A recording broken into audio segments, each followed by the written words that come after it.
Baga nagaan dhuftan bakka jirtan maratti nagaan isiniif haa baay'atu uummata keenya maraafuu egaa baga nagaan dhuftan isinin jenna keessumaatii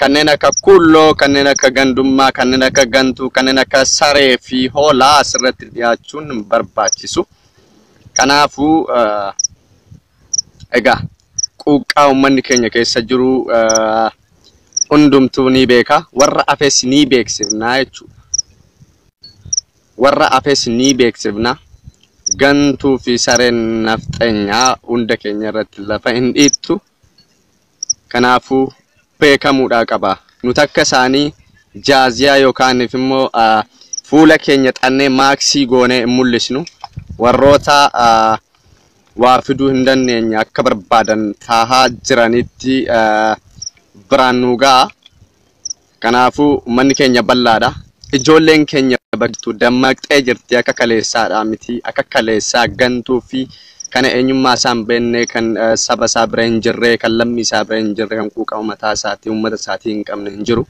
kanaaf hundi keessan bakka jirtan marattuu uummanni Oromoo Adaamaan akkuma Finfinnee nurraa fuudhame Adaamaan illee nurraa fuudhameera jechuuf hin danda'ama maaliif yoo jedhame safaariin bakka inni dhufee hin beekne Adaamaa keessatti dheengadda qeerroo keenya hiriira baheerratti ba'anii dhufaniiti akkasitiin hiriira nu walqixa ba'anii akkamitti hiriira nurratti baatu jedhanii uummata keenya qeerroo keenya meeqaan meeqa fixanii jechuudha kun tuffii uummata Oromooti kun tuffii uummata keenyaati kanaafu Adaamaan illee akka Finfinnee sirraa fudhatamuu deemaa jirti keessumaatii warra OPDO kanneen akka Taayyee Sareefaa sana Taayyeen yeroo dhiyoo keessatti maal akka ta'e eenyummaa isaa akka warri wayyaanee maal isaan irratti hidhanii aayilaandii irratti hidhanii akkasitti reebaa maal gochaa turan sanitti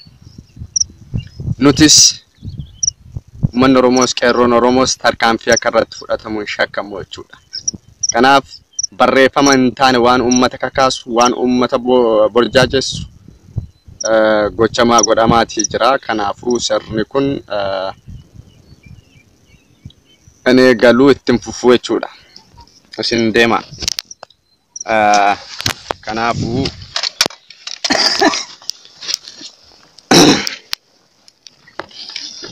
amma gaa keessumattu wanti geggeeffamaatii jiru keessumattu dhaga'uudhaa qabdu baruudhaa qabdu yeroo mara isinitti himnaa dhugaa isinitti fakkaataa hin jiru yeroo mara isinitti himnaa yeroo mara isinitti iyyina akka dhiiraa hidhadhu nuti jibbaan miti nuti walaantummaadhaaf miti eenyummaan keenya nuu kabajameeti bakka jirrutti nagaadhaan bahee qeerroon keenya nagaadhaan akka galutti yeroo mara hidhadhaa hidhachiisaa kan jennee isiniif ayyaa jirru jechuudha kanaafu Oromoon dhaaba kamirra yoo jiru bakka kamirra yoo jiru sodaa kaleessaa yookaaniif immoo kan saba isaa gurguru kan saba isaa nyaatu kan saba isaatti iyyu tokkollee hin jiru so qeerroo waliin wareegamuuf ummata isaa waliin wareegamuuf kan taa'u kan hojjetu kan dalagu malee kan akka kaleessaa seenaa isaa akka Muktaar Kadirfaa gurguree ummata Oromoo irratti kan naannessu kan naanne'u hin jiru kanaaf ummanni Oromoo kabajamuudhaaf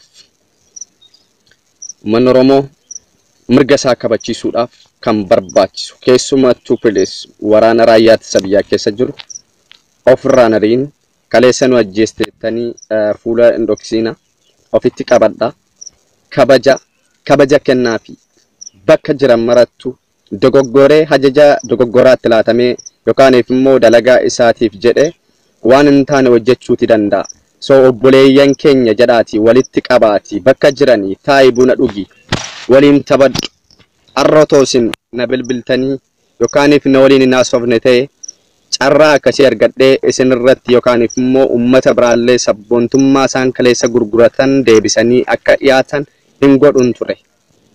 Kanaafuu nuti afaan duwwaa ta'aa jirra. Bara baraan afaan duwwaa ta'aa jirra. Bara baraan afaan duwwaa ta'aa jirra. Afaan duwwaa maaliif ta'aa jirra? Kanaafuu yaa OPDO dhaga'i. Yaa nama aangoo harkaa qabdu dhaga'i. Reebichi duuti bara baraan nurraa dhaabbachaa hin jiru dhaga'i. OPDO akka dhaabaatti malee akka maqaa namaatti maqaa dhuunfaa nama tokko jibbinsa irraa hin qabu, nama tokkollee qeequu hin barbaadu. Uummanni Oromoo yeroo kana amma yeroo maraa hin dubbannaa wal ijaaraa bakka jirtanii qeerroon ka'ee jira. Warri ala jirtan immoo qeerroo kan sochoosuu danda'u nadaajii mataa isaatii qaba. Yookaaniif bakka tokkotti imalee ummata bira dhaabbachuuf bakka tokko wareegama kennuudhaan malee yookaaniif bakka tokkotti socho'u yoo jettu waan isa barbaachisu jira. Qeerroon kaleessa miilli isaa cite. Deeggarsa hin gooneef allallee bakka bulu dhabee dirra irratti gatameedha kan inni ta'aa jiru. Warra maatiin isaanii jalaa dhume deeggarsa gochaafii hin jiru. Harka qullaa ba'uu malee meeshaa qabannee harka hin qabnu. Kanaafuu yeroo mara wal ijaaraa jenna. Keessumaa ijoolleen si komaandoo baay'ee galatooma, baay'ee namatti toltu, wal ijaartanii jirtu. So wal ijaarsi keessan sun gandummaa duwwaadhaaf ta'uu hin qabu. Oromoo guutuuf kan ta'uu qabu dha. Amma yoonaatti gandummaa isinirraa hin agarre. Wal ijaarsi keessan gaariidha. Wal quba qabdu. Koominiitii mataa keessanii qabdu. Biyya keessattis qeerroo keessan jabeessaa gargaaraa jirtu. Qabatamaan waan hin argee gaafadhee fi nuuf jiraadha isin galateeffanna. Warri biraas Jimmas, Wallaggas, Hararis bakka jirtan kutaa 11 kana quba wal qabaachuuf qeerroo keessan hidhachiistanii qeerroo keessan isinii wareegamaa jiru bira dhaabbattanii hojii isaa dhiisee barumsa isaa kutee qabsoo uummata Oromootiif jedhee kan bakkaa bakkatti deemee wareegamee isin duukaa hiyyaa jiru. Kanaaf waan kanarratti hirmaachuudhaa qabdu isiniin jedha. Kanaafuu amma tokko waan amma isin agarsiise sun wanta biraa isinitti hin fakkaatina. Kumaatama isinitti agarsiisuu hin danda'a. Sabboonummaa ijoollee keenya afaaniin miti gochaan warra agarsiisuu danda'u. Garuu maal gootu? Namoota baay'ee kanarratti bebbeekoodha yookaan immoo hin beektu haala mijeessuu dandeessu jedhee namoota baay'eetiin dubbachaa ture. Haala uummata keenya gargaaruun, haala waan nutti dhufaa jiru ofirraa qolannuun. Kanaaf ummanni keenya kan beekuu qabu ammallee taanaan jabeeffadha. Hidhannoo hidhadhu, hin sodaatin. Konkolaataa tokko amma bittu hidhannoo hidhachiiste yookaan kilaashii tokko yoo bitatte sun si kabaja. Boor yoo rakkoon tokko dhufe konkolaataa keessana karaa marrasi jalaa guban. Manatti mana gaarii ijaarrattu san manarra karaa irratti jalaa guban. Meeshaa yoo qabaatte kasitti dhufe dhaabbattee ofirraati qolattaa jechuudha. Kanaafuu afaan duwwaan dheengaddaa asirra bahee waa'ee hidhannoo hidhadhaa jedheetiin ture. Afaan duwwaadha Oromoon. Dhiifama Oromoon jedhe manni daasporaa afaan duwwaadha. Kaan ganda isaa gargaaruuf malee Oromoo gargaaruuf kan iyyuu hin jiru. Oromummaan itti dhagahamee sirna hacuuccaa fi kan hayyoota keenya qaanessaa jiru, kan hayyoota keenya salphisaa jiru, kan hayyoota keenya akka isaan lubbuudhaan jiraatan sodaachisaa jiru. Baan immoo galan jennee yoo isaan guyyaa tokko miidiyaa irratti dhiyaatanii dubbatan taane sodaadhaaf uummanni keenya kan hin rafne hanga kana nurra ga'ee jira jechuudha.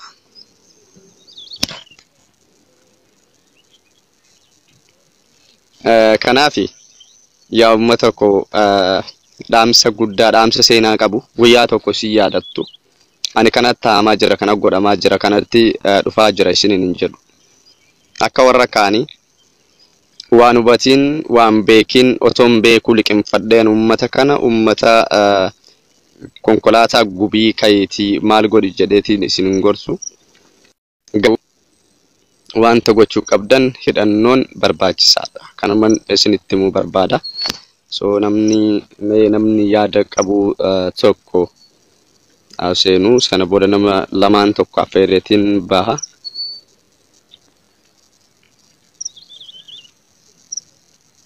Namni yaada qabdu. Mee namni ani waan kana okko Jaalil Jimma kulloo ganda Jimma as keessaa bayaati. Hin barbaachistu.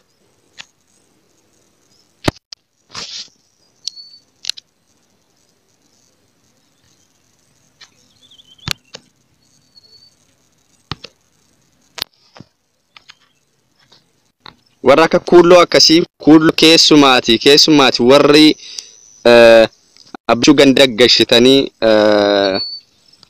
abiyyin ganda gashitanii duukaa maraachaa turtanii waliin galagala waliin dhaabbadhu waliin gadi jilbeenfadhu jechuudha. Dantaa keedha dhimma taakeetii kanaafi kulloon ijoollee Jimmaa asirran galina warroota sabboonotaaf yookaan kuukama saba keessanii qabdan malee warra sirraati ganda gashtee ganda gibee ganda maalii godhaan jira galatoomii fizit kanaafu okay Gadaa Voice siin ergamee okay internetiin yoo hojjeteef dhiifama namni galuu hin dandeenye meena yaalame.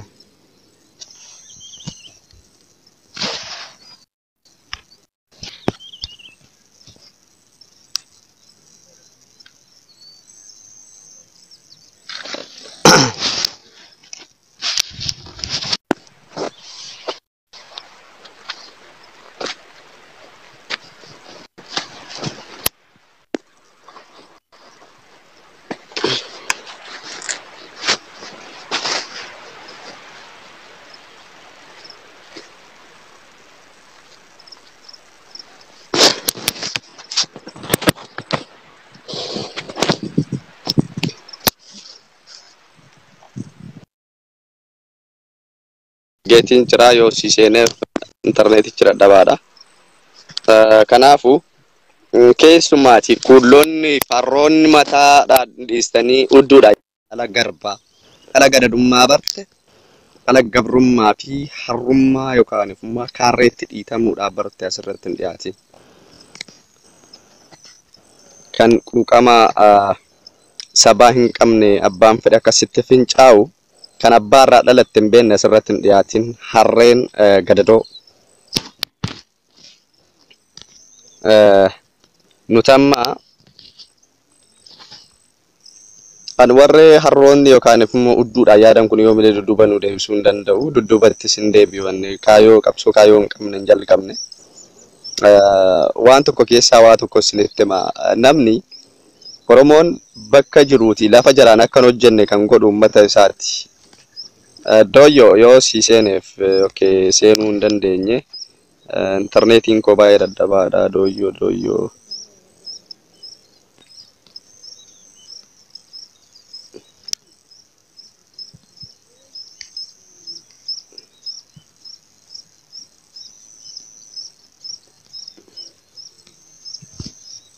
okay Gadaa doyyo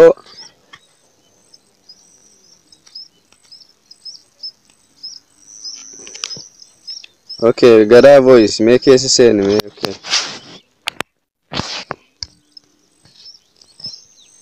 furraa deebisee jira si hojjetaatiin jiru rakkoon na bira si bira osoo hin ta'in rakkoon ana bira okay Gadaa Voice okay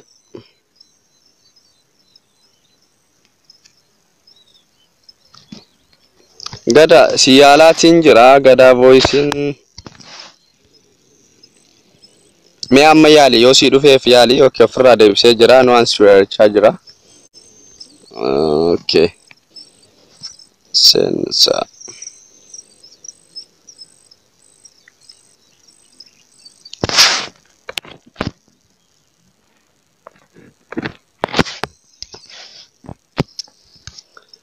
seenuu hin dandeenye dhiifama guddaa isaa namni seenaatii hin jiru.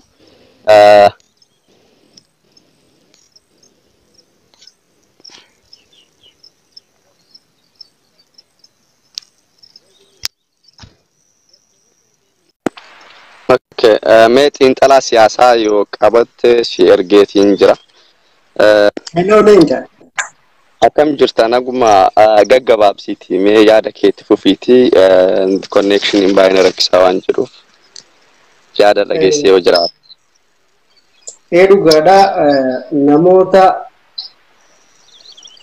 warroota yaada kee hin deeggaran si of jalaa baasu mataa si wajjin bu'aafachuu malee faayidaa tokko hin qaban jechuudha. Ammoo wanti jechuu barbaade bilisummaan qawwee malee hin jirtu namni fuudheetiin kiisha nama kaa'u hin jirtu bilisummaa mallaqa taatee jechuudha. Dhugaadha silaa biyya jiraadhe silaa isinit dabalatu hawwiin qaba garuu kan jiraadhu ani Awurooppaadhaa biyya biraatiin jiraadha garuu karaan ittiin gargaaramtan karaan ittiin isin wajjin socho'an karaa hedduudha qaamaan qofa osoo hin taane karaa hundaanuu jechuudha. Kanaafuu yaadni kee yaada bareedaa yaada gaariidha. Kuulloo ammoo warroota kuulloo kabbadaa ta'eef jalaa baasi. Saba biraatis yoo ta'e kan si wajjin si deeggareetiin poolisii kee hin fudha yoo isiniin jedhu ufitti fudha. Yaada jechuun qaba. Isin ammoo kaayyoo keessan akkaataa itti ijaaramtan isintu beeka. Akkana moo akkanaan? Maal jettu? Akkaataa itti ijaaramtan isintu beeka. Amma akkaataa keenya nama rakkisa miti akkaataa keessanin sin gaafachaa jira akkaataan keenya sinitti mubaanullee akkaataan keenya akkaataa qaba akkaataa keessani kan sin gaafachaa jiru amma akkaataan keessani akkamitti uummata keessan bira dhaabbattu liivii duwwaan moo akkamiin bira dhaabbachuu dandeessu maaliif uummata keessan uummata qeerroo kai bayi rukkutii ajjeesi falaxi jechuurra maaliif meeshaa bittanii qeerroo kaleessa harkaan dhumaa ture arrallee siftanii akka inni falmatumaaf hin gootanisi.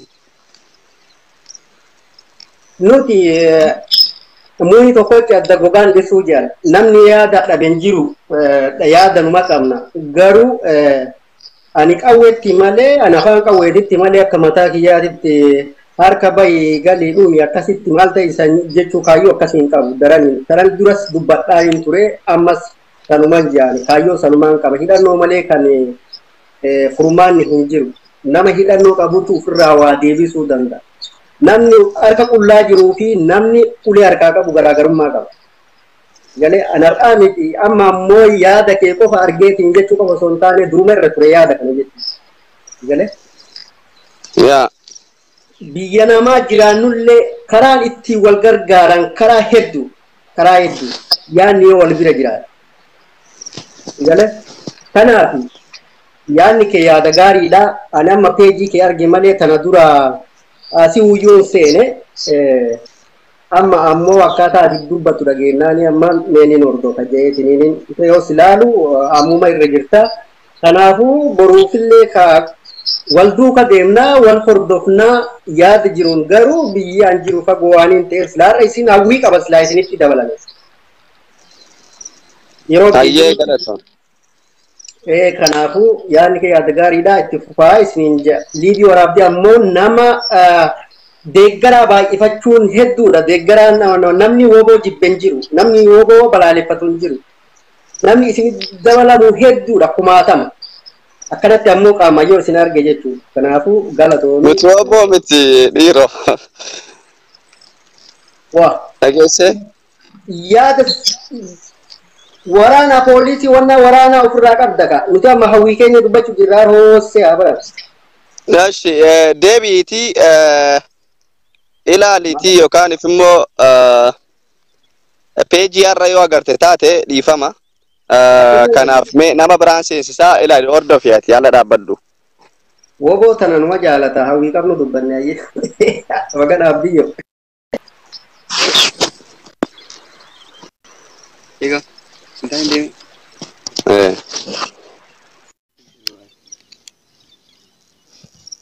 Okay, Gada voice.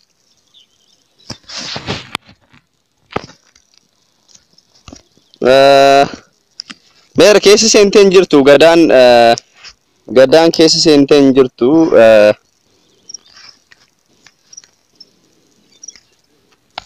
Gadaa baay'ee seenme. Okay.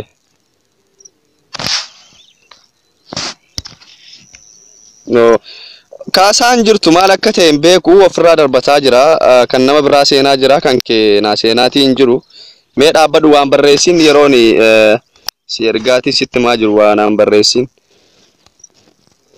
Gada waan barreessin yeroon si ergaatii jiru narraa darbataa jiraati.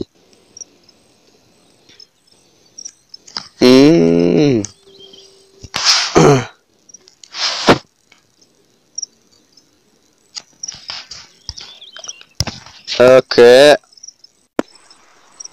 Kan gadaa duwwaan dadaadhaa maal akka ta'e keessaa baheeti deebii seeni. Hello? Of agarsiisi. Dhokattanii asirratti dhiyaachuun hin barbaachisu. Of agarsiisiitii bahe liiviirra. Dubartiin hin bareedne as hin baatu. No, ela dhagee. Anu jechuudha of dhosaatiin jiru of agarsiisi. Sanyii maqaa gootaa baattee maqaa Kamaal Galchoo qaaniidha. Asirratti dhokattee seenuu jechuun kanaafuu yookaas hin baasaa yookaan immoo mul'atu waan sodaachisu hin qabu. Maqaa Kamaal Galchoon balleessin inni addunyaatti harka qullaadha kan inni dhaabbatee diina meeqa fixeetii kan inni darbee jechuudha. Seenaa bara baraan hin argamne kan inni galmeesse. Kanaaf maqaa gootaa baattee of hin dhossin mul'adhuuti dubbadhu waan yaada qabdu. Baay'ee yaadni kee gaariidha. Akkasumallee immoo wanti biyya keessa jiru baay'ee nama gaddisiisaa isiniifis sodaachisaadha. Akkasuma uummata keenyaafillee sagaleen harkas beekaa. Asii dhaga'amaa jira sirriitti. Kanaafuu isinillee jabaadhaa ofii gaara bisinaa eegu nullee isiniin wajjin jirra waan isin barbaachisuun uummanni keenya akkuma ati jette dhaamsa wal gargaaruu kana immoo wal ijaaruu kana afaaniin bicha asirra iyyuu malee waan akka amma ati jette kana hin qabani kun dhugaa jirtu achi immootu dhiiga nama tokkootiin dheeroo ta'ii akkas godhi jedhanii dhaamsa dabarsuu qofa isin immoo ibidda keessa dhaabattanii barbadaa Oromoo xarra jettanii waan akkana dubbachuun onnee guutuu waan qabdaniif waan ta'eef malee itti gaafatamummaa uummata keessaniif quuqama uummata keessaniif qabdaniif isin keessaa dubbataa jira waan akkanaa jechuu bakka keessan dhaabattaniif kanaafuu waan si gaafadha. Isin ijoolleen keessumaati ijoolleen seekomaandoo akkasin wal ijaartanii qeerroo gargaaraa jirtan nan beeka. Kanaaf gandummaarra yookaan immoo ganda keessanis gargaartan rakkoo hin qabu. Garuu immoo irra dabartanii akkuma ofii keessaniiti ijoollee keessan gargaaraa jirtan barumsa maalii laachaaf jirtu warra kaaniif akka isaan wal ijaaranii meeshaa bitatanii waan dhufe akka isaan ofirraa qolachuu danda'an maal gochuudhaa qabdu. Dhugaa keessi kalmee bakka kanatti gareen tokko nama gargaaruudhaaf yoo ijaarame tokkoffaa eenyuma haa ta'u ganda kamuu haa ta'u ijoollee seekomaandoo keessattuu shamarran jechuudha. Awwala boorsaa ofii banu garee tokkoffaa kan kennu jechuudha. Akkasumallee maallaqa guddaa kan kennu ijoollee seekomaandooti. Kun keessa dhaladheef yookaan immoo hangandummaaf hin jedhu jechuudha. Namni kamiinuu ni beeka.